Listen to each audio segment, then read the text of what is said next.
Hello, Beth. Oy, napatawag ka. Anong meron? Ayain mo ba akong gumala, kumain, mag-shopping? Babe, ang lungkot ko kasi ngayon eh. Dami kasing problema. Tatanong ko lang sana kung pwede mo akong samahan ngayon.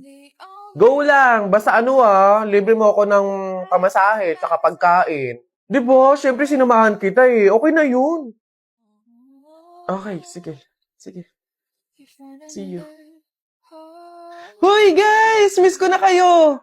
Miss you na din guys! Sa true! Kita-kita naman tayo, nood sine, ganun. Busy pa ako sa work eh. Same, busy din sa work. Pero kung libre mo, why not? Joke! Sige. Libre ko na kayo. Ay, hindi na pala ako busy. Go lang! Sagot mo naman pala eh. Oo nga, sana sinabi mo agad, di ba? Ganun ba talaga dapat?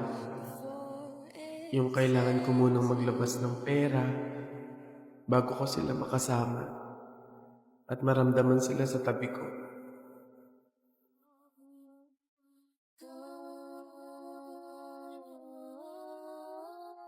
Kakabagot naman. Ay, pre! May challenge ako sa'yo. Ano na naman yun? Ay, wag na nga pala. Pang tunay na lalaki nga lang pala yung mga challenge ko. Wag na na. Bakla ka nga pala. Wag na na.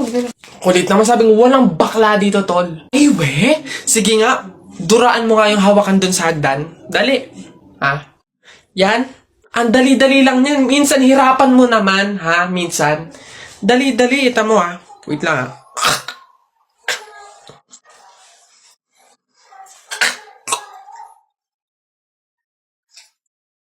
Ayun.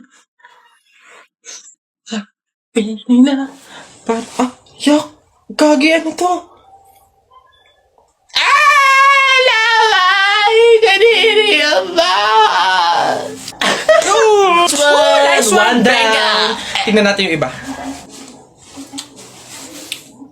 Ay! Gagi, si Sir nahawakan. Shucks, Gagi. Takaw! Patay ka na naman.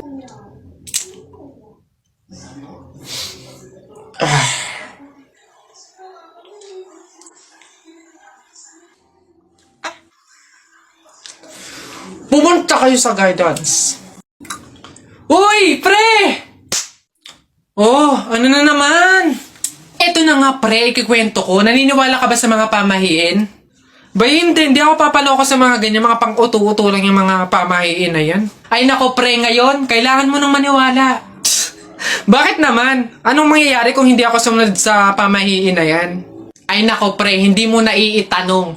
Nung hindi ako sumunod dun sa pamahiin na yun, may nangyari sa aking masama. Ay oh? Ano yun? Ano nangyari? Hindi ko kasi sinunod yung pamahiin na kapag nakabasag ka ng pinggan, wag na wag kang lilingon kasi tsak na may mangyayari sa yung masama. Na-experience ko, may nangyari talaga sa akin. Bawal lang talaga sabihin eh.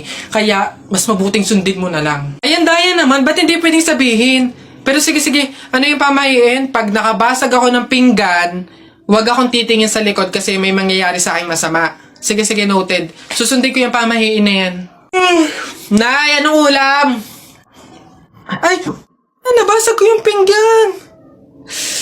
Huwag titingin sa likod, pamahiin yun. Masama yun, may mangyayari sa yung masama. Huwag kang titingin. Teka lang. Paano kung inuuto lang ako nun? Paano kung hindi naman totoo yung mga pamahiin na yan? Diyos ko po. Hindi ako papaniwala sa mga ganyan. Ay! Ano ka? Sorry po! Ikaw na bata ka, humanda ka talaga sa akin. Kasal ko pa yan, tapos binasag mo lang? Ha?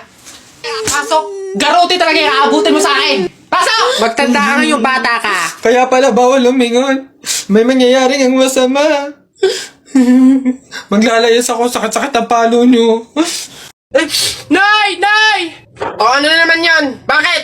Nay, may nagbebenta na sa labas ng mga sisiw. Bibili na ako. Mura lang yun 20 lang yun Dali na.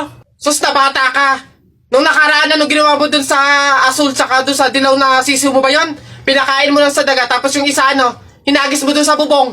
Ay nako, ikay tumigil-tigil ka. Pinapatay mo lang. Dati lang naman yun, Nay. Tsaka sisiw naman yun ng mga manok. Ngayon, itik na yung bibiling ko. Promise, aalagaan ko na talaga. Nako, ikaw na bata ka. Pag ito sinayang mo ulit, sinasabi ko sa'yo, huli mo na to, ha? Yun! Ayun na, matatalo ka na! Yay! Nakalaban! Hala!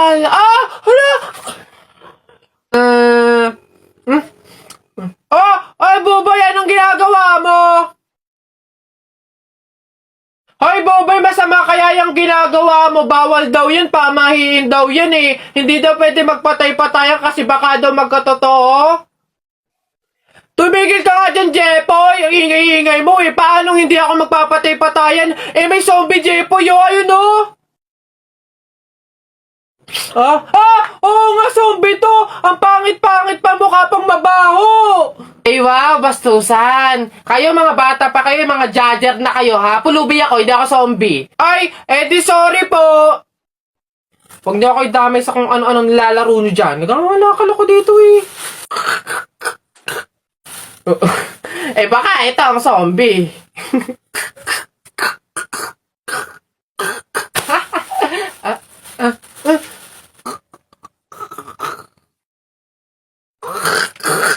Ayun,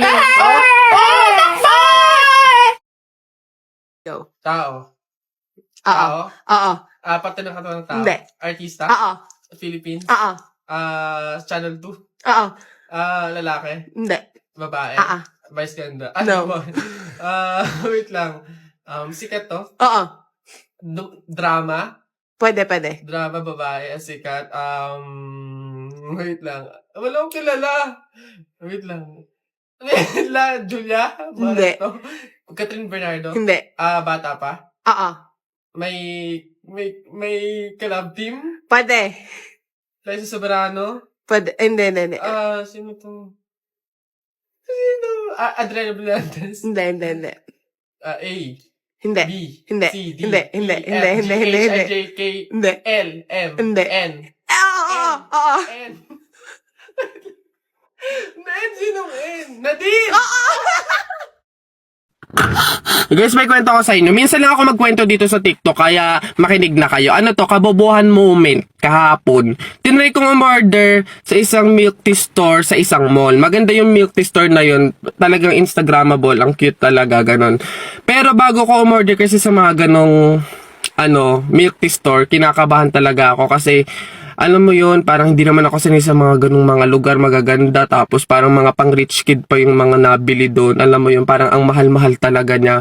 Ngayon, buti na lang may menu na doon sa labas. Tapos chinek ko, sabi ko ay, may budget ako, kaya ko itong bilhin lahat. Gumanon ako.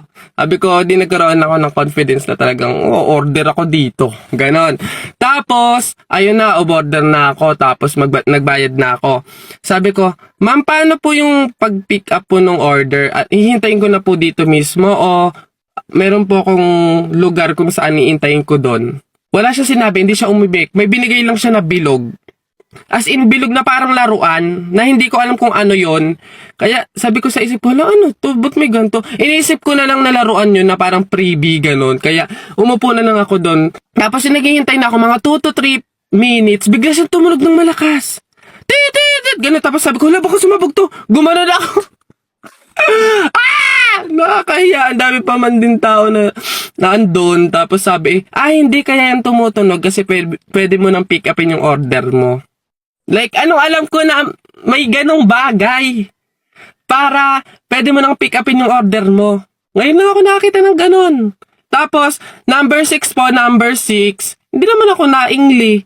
Kasi nga wala naman, basta wala siya sinabi na kahit ano about do sa binigay niya kung ano yun. Para lang siyang talagang laruan. Tapos pagpihit kong ganon, may 6 dun sa gilid, napakaliit. Hiyang-hiya naman yung number sa inyo. Napakaliit talaga ng number 6. Sa akin nung ba nangyari yun? Hindi ko naman alam na may ganon. Imagine mo, bigla na lang siyang tumunog na ganon. Tapos talaga nagpanik ako doon, nagtinginan yung tao, tapos nagtatawanan pa yung iba. Nakala mo naman di ko nakikita. Bakit ba? Ngayon ko lang nakita yun. Yabong niyo dyan